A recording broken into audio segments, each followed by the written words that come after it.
Well, we're going to transition now from lactate and specifically to talk about a neurocritical care topic. All of us across our clinical areas we've encountered, we've managed, we've resuscitated patients from cardiac arrest. And while we've seen that that is the hard work, getting return to spontaneous circulation, perhaps even more important than what we do to achieve ROSC are the things that we do in the immediate period following return of spontaneous circulation, the things that we can do to truly impact whether patients have meaningful neurologic survival after cardiac arrest.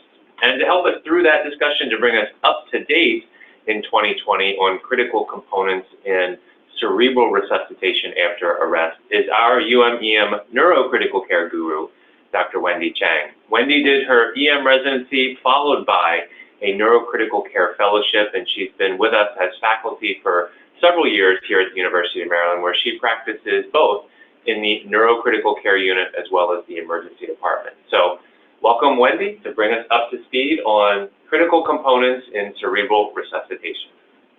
Thank you, Mike. I hope everybody can hear me okay, since I'm the second speaker in the room.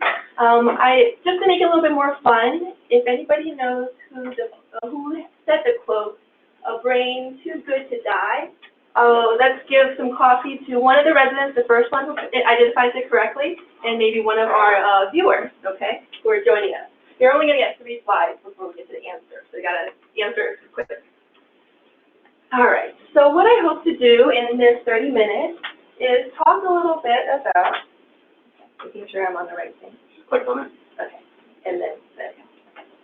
Talk a little bit about cerebral resuscitation, as Mike mentioned, and talk a lot about kind of the critical components in this post-cardiac arrest, post-brain injury period, where we're really trying to focus on preventing secondary injury. Of course, that has a lot of sequelae and potentially poor outcomes related to it.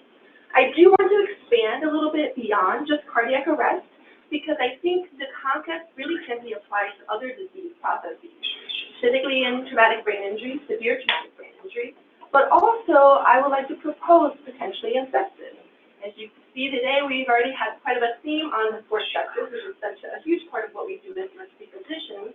But I think as we go along, you're going to see a little bit why I think this is also relevant in sepsis. So whenever we talk about resuscitation, right, we do that in the emergency department, we do that in the critical care unit, we generally think about trying to correct the cardiopulmonary process, right? Somebody who's in shock, as Gordo mentioned, somebody who is in respiratory failure, as our next speaker will mention for COVID. But when there is a component that we probably don't talk about as much, hence this particular lecture, which is cerebral resuscitation. Obviously, you can come up with many, many terms for this, whether it's call it brain resuscitation, neuroresuscitation, cardiopulmonary cerebral resuscitation, whatever combination. But the idea is that in addition to restoring normal function of the heart and lungs, we're also looking to restore normal function of the brain, right? Because we want that good neurological outcome in a lot of these disease processes. And this concept isn't new, and we're getting to the answer. It was actually written about by Dr. Peter Safar, who is, of course, the father of resuscitation, father of CPR. In his book in 1981, we also have a theme today of some history of medicine, which is always fun to see. It was titled Cardiopulmonary Cerebral Resuscitation, that focuses this topic. And he really emphasized that, obviously we're doing a great job in resuscitating the heart and lungs, so you also need to resuscitate the brain, and therefore, CPCR is for the person with a heart and a brain too good to die. So Dr. Peter Safar, of course, gave this quote. And so I mentioned that we're going to talk mostly about cardiac arrest, but also some disease processes. And a lot of it is going to be focused on the post-cardiac arrest syndrome.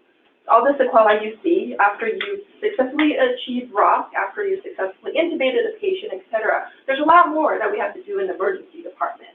And a lot of that is some of the topics that we've heard from Dr. Greenwood and Dr. Gordon. Again, microcirculatory dysfunction, impaired basal regulation, also very much an inflammatory process. There's inflammation in the brain as well as in the body. And so very much similar to sepsis, actually. And then, of course, a lot of other sequelae that you guys are very familiar in seeing with very, very sick patients. They can disease, or even impaired adrenal function.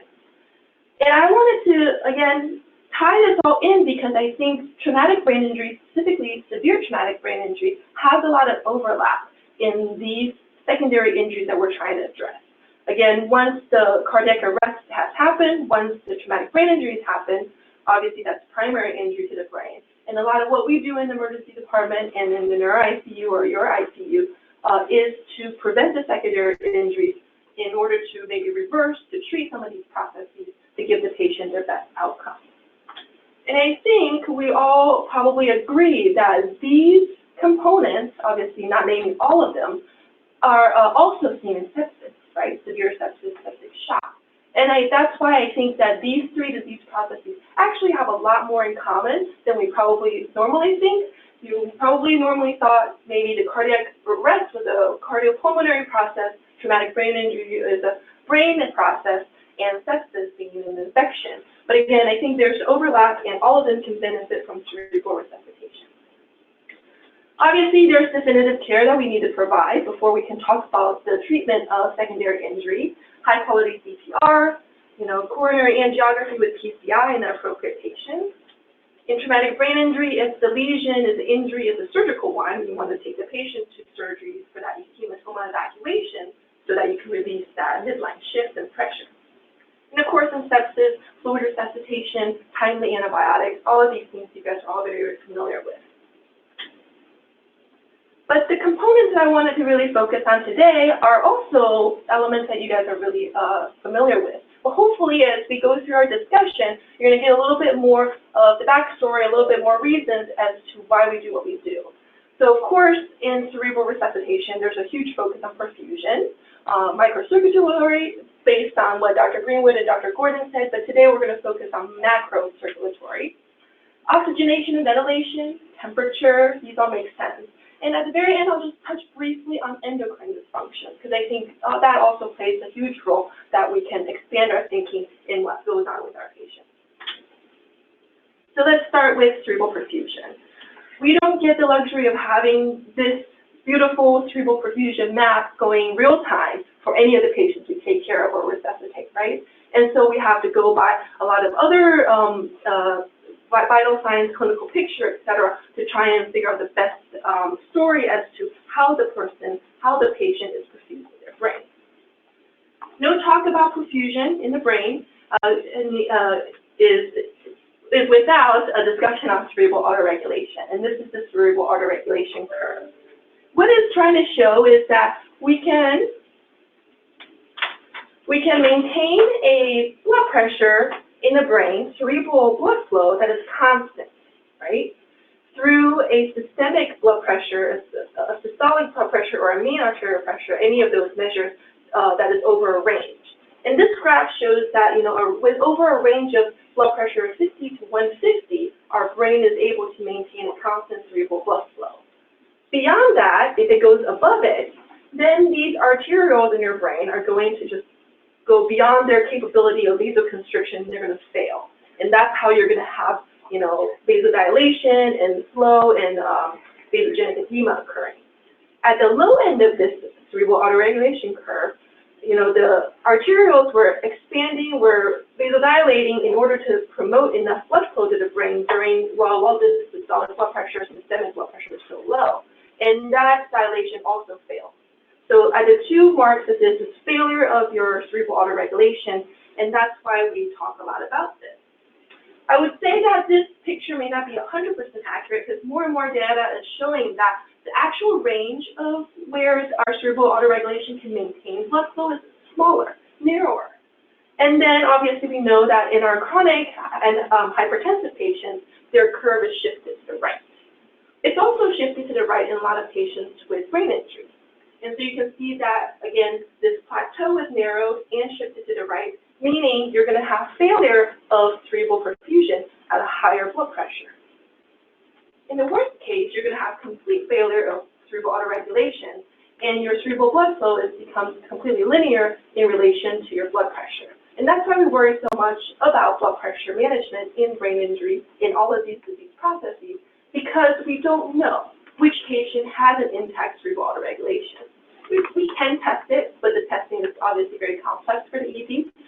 We assume that they have impaired cerebral regulation, and that's why we want to control the blood pressure very tightly, so that they fall in this mark, within the plateau, within the linear range where you're achieving adequate cerebral blood flow. The other major concept we have to remember in brain injury is the Margaret Doctrine, and the fact that we get cerebral perfusion pressure by subtracting ICP from mass. And so if you have a brain injury like an edema or a mass that is growing, expanding, ultimately, overwhelming the volume that the cranium can hold, the pressure is going to go up, right? So as ICP goes up, your cerebral perfusion pressure is going to go down, assuming your mean arterial pressure is the same. So you could treat this two ways. You could start the person on the vasopressor, jack up their mean arterial pressure in order to give the patient adequate cerebral perfusion pressure. Or you could treat the process that you see outlined here, drawn here, which is the ICP problem, right? So if you treat the ICP, then you're going to allow much more cerebral perfusion happening, again, within this context. So with those in mind, let's talk about our disease processes. After cardiac arrest, after you've achieved ROSC, the first 20 minutes is a time where the brain is actually experiencing hyperemia. The tissue acidosis, etc., is causing the vascular tone in your body, as well as your brain, to be non-responsive. And so if you were to treat this patient by adjusting their blood pressure or their CO2, you're not going to achieve and be able to adjust a person's cerebral perfusion much at that time. In the next 12 hours or so is a hypoperfusion phase. And this is where I think we really come in and can really make a difference. You have an uncoupling of the cerebral metabolism as well as the hemodynamic flow. And because of that, the cerebral blood flow drops tremendously. It can drop as low as 50%, half the amount of cerebral blood flow to the brain during this time period. And the severity is independent of the time the patient was down for. And so what we worry about in this particular phase is, what are we doing with their systemic blood pressure? If the cerebral blood flow is already decreased, are we adding more to that? And especially if the person's autoregulation is impaired. And finally, in the next 3 days or so, there's restoration of the cerebral blood flow. Hopefully at that point, it goes back to normal or increases, because if it remains low, that means there's significant brain injury and that the brain is not able to metabolize and extract the oxygen as much as it should. And that's why it's also a marker of potentially a person's outcome. So I think this is the perfect time for us to really intervene. We've achieved ROSC. We're going to now focus on the person's blood pressure to maintain adequate cerebral perfusion. That way we can hopefully make a difference in their outcome. And as I mentioned, if you have impaired autoregulation, you might have further decrease in your cerebral blood flow. Okay, let's switch gears a little bit and talk about severe traumatic brain injury. And the phases, also 3 phases, and the phases are a little bit reversed. In the first phase, which is when we see them in most cases, on day 0 of their injury, there's actually a hypoperfusion happening. And some of that is because there's direct tissue injury from the trauma, and that leads to, vascular injuries, etc., endothelial injuries, etc. And in that time, there's also decreased and impaired cerebral metabolism. And as I mentioned, because of the endothelial injuries, etc., you're going to have increased vascular membrane permeability. That really sets you up for what we all know will happen in the next few days, usually in the ICU with us, which is the hyperemia phase. Because of the impaired membrane permeability, as well as impaired autoregulation, the blood-brain barrier is disrupted, you're going to have cerebral edema, ICP elevations, typically what I take care of in the neurotrauma ICU. And this is not as relevant to us, our discussion today, but the third phase is the vasospasm phase for these patients too. So again, I think it's another example of where we really can make an impact on the patient. We see them on the day of their injury. We know that they're experiencing cerebral hypoperfusion, regardless of potentially what their systolic blood pressure may show. And so we have to think a little bit, is there a component of maybe the intracranial pressure ICP playing on this? Is there other components like the metabolism is impaired? But potentially we, again, can really augment the patient's cerebral blood flow and improve their overall outcome. And then in sepsis, as I mentioned, we're going to talk about all three disease processes. There's also a reduced cerebral blood flow that seems to be independent from changes in blood pressure and cardiac output. And autoregulation can also be impaired, but I think most interestingly, with patients with sepsis-associated delirium. We know that. They're altered if they're delirious, they have brain injury. Sepsis can be associated with brain injury. And so some of these same concepts are applied here. So what is our perfusion target then? We talked about the fact that we don't want the blood pressure to be too low. We're worried about impaired autoregulation.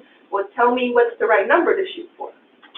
I think you've heard and know that, of course, MAP of greater than 65 is the bare minimum, and CPP greater than 60 is also the minimum, at least in these two disease processes. Dr. Hu also obviously talked a little bit about the mirror studies, mirror findings from the 65 trial in older adults. But I think in cardiac arrest, we'll all agree that for the first 24 hours, again, really targeting that phase 2, the hypoperfusion phase, to shoot for a MAP goal that's greater than 80.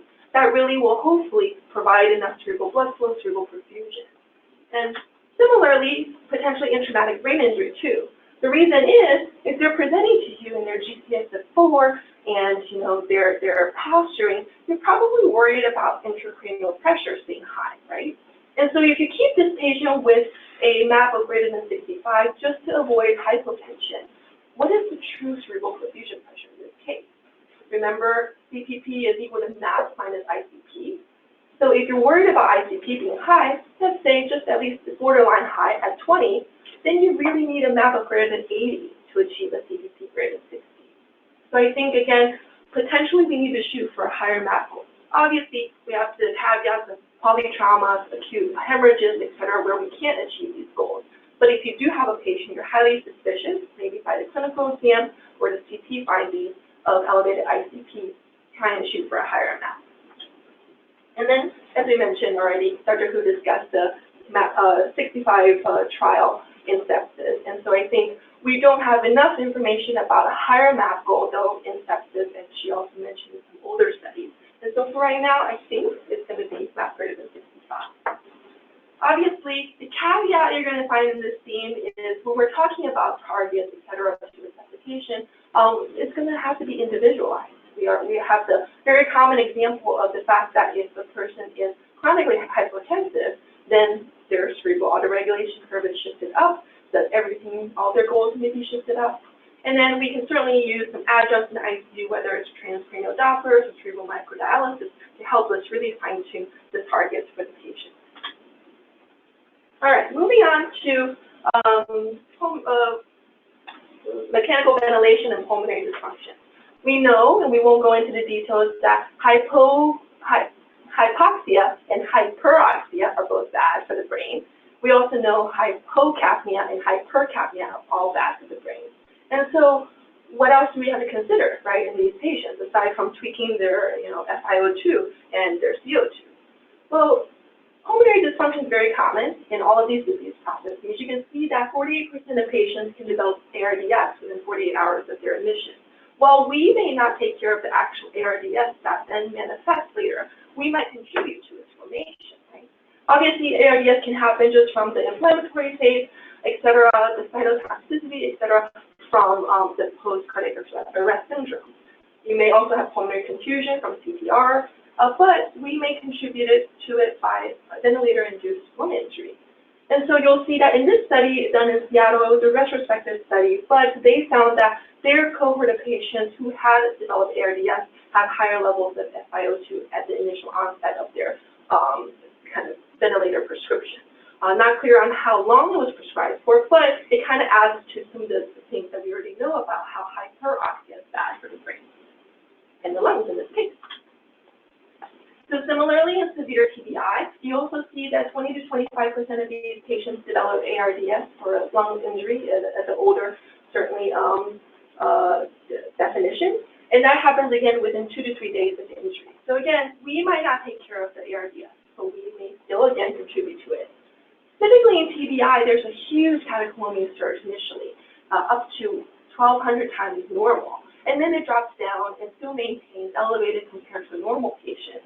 And that really contributes to, endothelial dysfunction and ultimately potentially a process called neurogenic pulmonary edema, meaning it's not a cardiogenic cause. This is purely from a catecholamine surge from brain injury. Pulmonary confusion can happen from maybe their polytrauma. And then you'll see that in this particular study in Houston, they found that pre-hospital hypoxia was associated with the ARDS development. Again, also another additional finding that kind of supports that hypoxia is bad overall. What about sepsis? We heard a little bit about endotoxins and certainly a lot about inflammatory responses. And you also see that ARDS is quite common in sepsis. And this, I think, is not of any surprise to any of us because we've seen this, we've taken care of this, especially if the person comes in with pulmonary sepsis, right? If they have pneumonia that then develops into ARDS. But what's interesting is that in non-pulmonary sepsis, and I've highlighted one disease process that was quite significant, which is soft tissue infection. So in the population of non-pulmonary sepsis, meaning sepsis not from a pulmonary source, they found that soft tissue infections are also had a higher risk of developing ARDS. I think when you think about it, it may not be, again, quite of a surprise to us. We've seen some soft tissue patients, certainly with, dramatic surge responses, inflammatory markers, etc.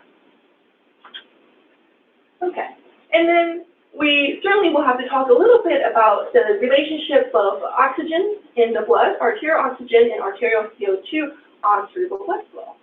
We know, again, that extremes are bad, so hypocapnia, hypercapnia, or hyperoxia, hypoxia. The dotted line really shows what happens with the changes in CO2, right? We know that when a patient is herniating, we can use hyperventilation as a way to drive down their ICP. And that concept is illustrated here. As you blow the patient down, drive down their CO2, there's vasoconstriction that happens. And that, of course, decreases cerebral blood volume in the cranium. And that's why it can help temporarily with ICP management in herniations.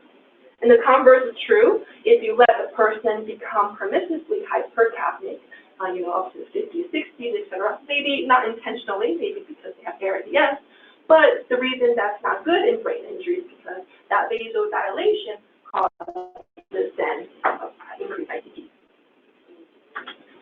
And conversely, in terms of, what's also interesting is that when you drive down the CO2, hyperventilate the patient a lot, you're also going to lead to ischemia. You're going to have ineffective gas exchange in the lungs, therefore you're going to have systemic hypoxia that leads down to, increased cerebral metabolism and increased neuronal excitability. That's the word. So we know this is another example of how the extremes of O2 and CO2 are bad in these brain injury patients. Then the question is, what are our oxygenation and ventilator targets? I think, again, these are not hard to imagine. We want to use lung protective ventilation, meaning low tidal volumes, meaning keeping the plateau pressures low or low peaks to start, at least in their initial management. And we want to wean FiO2 after we've intubated any of these patients so that we can just target a stat of greater than 94 and not let the PaO2 drive as high as, 200, 300.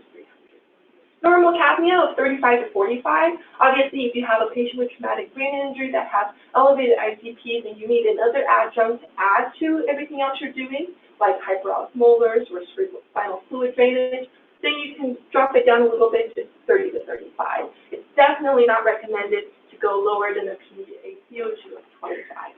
That it can cause quite detriment.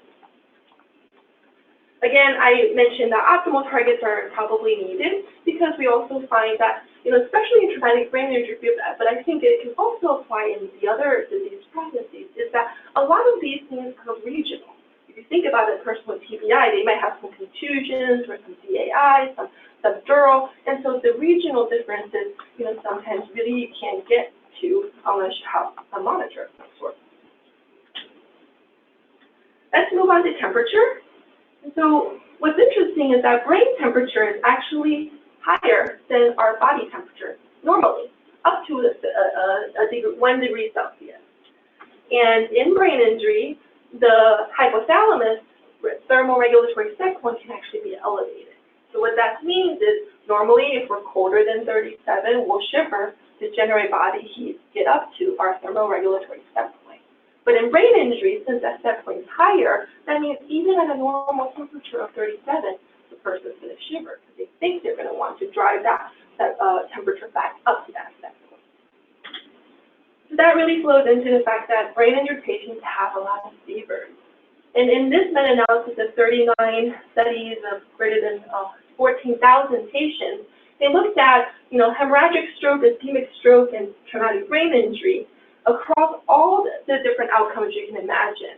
And I've highlighted the green line, which is no difference, no impact of fever on any of these outcomes.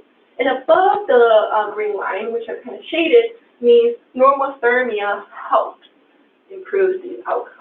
And so this applies to mortality. This applies to functional outcomes measured by the Barthel Index and the modified Rankin scale. Not shown here is also that it affects the patient's hospital length of stay and ICU length of stay. So this is why we harp so much on controlling fever in brain injury. We're certainly not new to this chart, which is targeted temperature management after cardiac arrest. Obviously, in the past, we used to call it therapeutic hypothermia based on the first two studies for Narda-Taka that showed that cooling the patient down to between 32 to 34, it can improve the patient's functional outcomes and decrease mortality. Obviously, there's a whole website, a whole Twitter, a whole many lectures on critiques of these studies, and that's not our point here. I just want to highlight a few things with the next two studies that really have changed maybe our practice or maybe also open up some more questions. The reason is in the Nielsen 2013 TPM study, they compared 33 degrees versus 36 degrees, and they found that there was no difference in mortality. And that really brought up the question of, is 36 better than 33? Why are we doing 33? And what I think the field in general, and I hope you agree, have settled on is that really 36 means we're preventing fevers, right? What we were just talking about the last slide. And so hypothermia is down to a 33, or prevention of fever up to 36 doesn't seem to show any differences. The newest study last year in Hyperion looked at 33 versus 37. Obviously, as you see here, there are differences in the patient population. They're looking at a hospital cardiac arrest and hospital cardiac arrest, the type of rhythm the person presents with, all of which will, of course, play a role in the patient's ultimate outcomes with or without hypothermia. But in the Hyperion study, they looked at 33 versus 37, and it showed, once again, there's improvement in outcomes based in the hypothermia arm in terms of functional outcomes, but not mortality. And certainly the critiques of the study really showed that the reason maybe that we see a difference again as compared to the prior study in Nielsen, aside from differences in patient population, is that the group that was cooled to 33 had a longer period of cooling simply because of the factor in a slow rewarming process. And the group that was maintained as standard at 37 had a lot more fevers, whereas opposed to the Nielsen study were very strict and achieved really good fever control. So I think the question is still there. Is 33 or 36 better? But I think definitely from the last two studies, we've shown that temperature management, specifically, definitely fever prevention is very important. So what are our targets? Well, we already mentioned this. In cardiac arrest, we're really trying to look at targeted temperature management anywhere from 33 to 36. I will say, of course, I have to put on my neurointensivist hat that we use 33, and the two reasons are, one, because the prior studies show that 33 and 36 are similar, no different, but it doesn't say that 36 is better than 33. And so we're still continuing with our practice of 33. And two is practical. As any of you taking care of a patient who is being cooled, they shiver a lot, especially at higher temperatures, because that's closer to their thermoregulatory set point. And once you go beyond 35 or 30, so the shivering definitely improves. And so we find that it's much easier to control their temperature when you choose a lower goal. In traumatic brain injury, I think normothermia is important to prevent fever. There's, of course, lots of questions about temperature management in these groups of patients. One of which is, what is the duration? How long are we cooling them for? I think for us in the emergency department, we want to start TTM as soon as possible for these patients with cardiac arrest, going back again, thinking about that hypoperfusion phase that we can really help with by decreasing cerebral metabolic demand. And whereas in traumatic brain injury, while we might not be applying pads and cooling devices to them right in the ED, but we should be more cognizant if they were to have a fever and to treat it. Because again, it's another sign of their brain potentially under stress. We don't know what is the answer for sepsis because of the fact that, well, maybe the fever will help with global metabolic demand, or maybe the cooling will help with global metabolic demand, but maybe the fever in general is helping with, clearance of microorganisms, etc. So I think, again, optimal targets really need to be individualized. And part of that example might be a patient who has signs of cerebral edema on their initial CAT scan after a ROSC. Maybe those patients need to be cooled longer or deeper. Or maybe somebody who has higher risk of bleeding needs to be cooled at a higher temperature. I mentioned a little bit about, using pads, and the few things I wanted to point out is the fact that we want to use something that has the temperature feedback rather than just ice packs. I know we all throw ice packs on, but the next step is to find a device because we don't want huge swings in temperature. We want to control cooling and then control rewarming ultimately. And then we want to manage shivering because shivering is fighting what you're trying to do. Shivering is exactly your body's attempt to raise the body temperature again. And so what can we do about shivering? I don't know how many of you are familiar with anti-shivering management, but I really think we can do some in the emergency department, especially when you take care of a cardiac arrest patient next shift and you initiate TTM on them. The simple is baseline. You can start them on standing acetaminophen. You can throw a bear hugger on them. That always sounds counterintuitive, but it makes sense because the skin provides 20% of the sensory input to the hypothalamus in terms of thermal regulation. So if you trick it by putting something warm on their body, even though you have cold cooling wraps underneath on their torso and limbs, then it can help with the brain thinking, oh, it's warm enough, I don't need to shiver to try and raise my body temperature.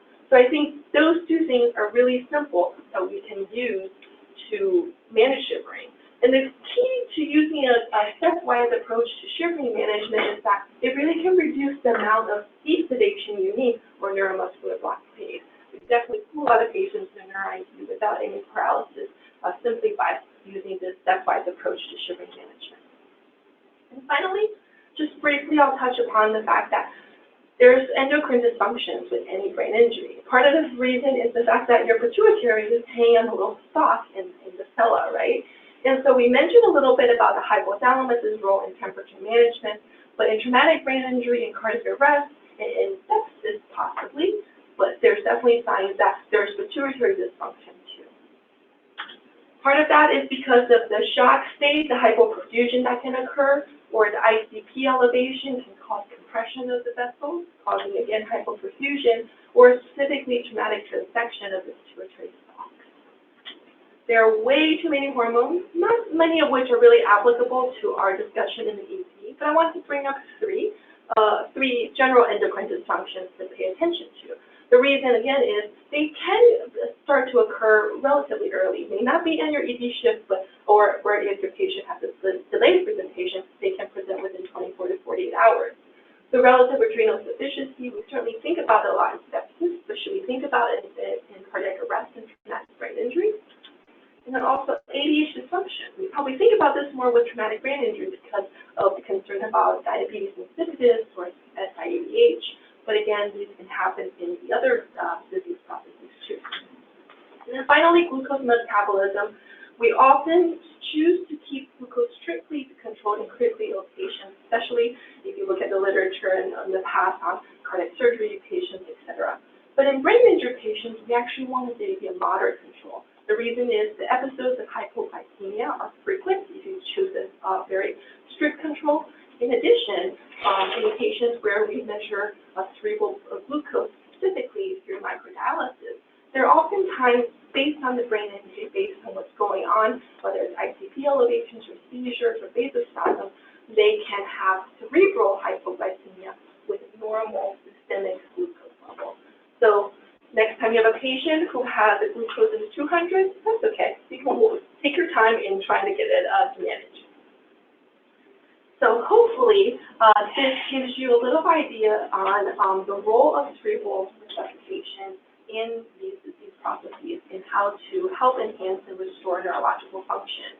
The critical components I've addressed, I think, again, are not new to any of you: perfusion, oxygenation, ventilation, temperature management, and then a little bit on endocrine. But I hope I've given you a little bit more reasons as to why we chose the targets we do and why it is so important in targeting these things. So as a refresher, for perfusion, we want to maintain MAP greater than 80 for the first 24 hours, cardiac arrest, and then in TBI if there's concern of elevated ICP. In oxygenation and ventilation, what you do for every critically ill patient in the ED is simple: lung protected ventilation and avoid the high pool and high PERS.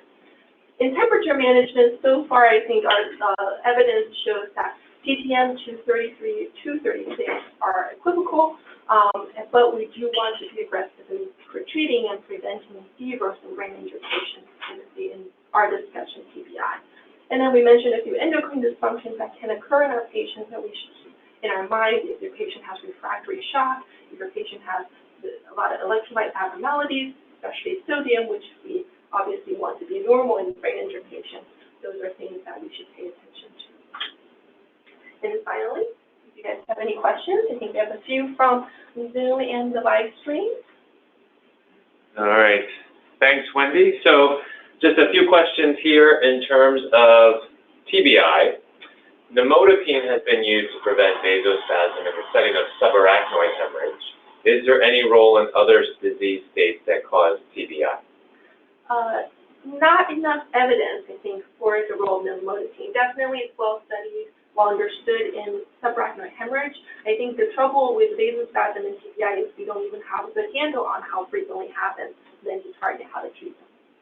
And one last question, specifically with the blood pressure target. So in the setting of TBI, recommending when there's a potential increase in ICP, MAPs greater than 80. What about the specific scenario of when there is ICH and your goal is to lower BP to around systolic pressure around 160 to prevent rebleeding? How do you balance that goal of maintaining a higher MAP with also targeting a lower systolic blood pressure for ICH? That's a really good question, and I think that's really where you're trying to tease out, how much of this is the ICP that we're really trying to treat. So if you have a huge hemorrhage, midline shift, mass effect, cerebral edema, treating an ICP will improve your cerebral perfusion versus just simply jacking up the cerebral perfusion. So I think that's the case you have to balance those. Great. Well, thanks again. We are going to have our second break now. It's exactly 10:30. We're right on time. So we're going to take a 15-minute break, and then Dr. Rodriguez is going to join us from San Francisco to wrap up with our last discussion here for our critical care symposium, and that is updates to the ventilated or really critically ill COVID-19 patients. So we will see you in about 15 minutes.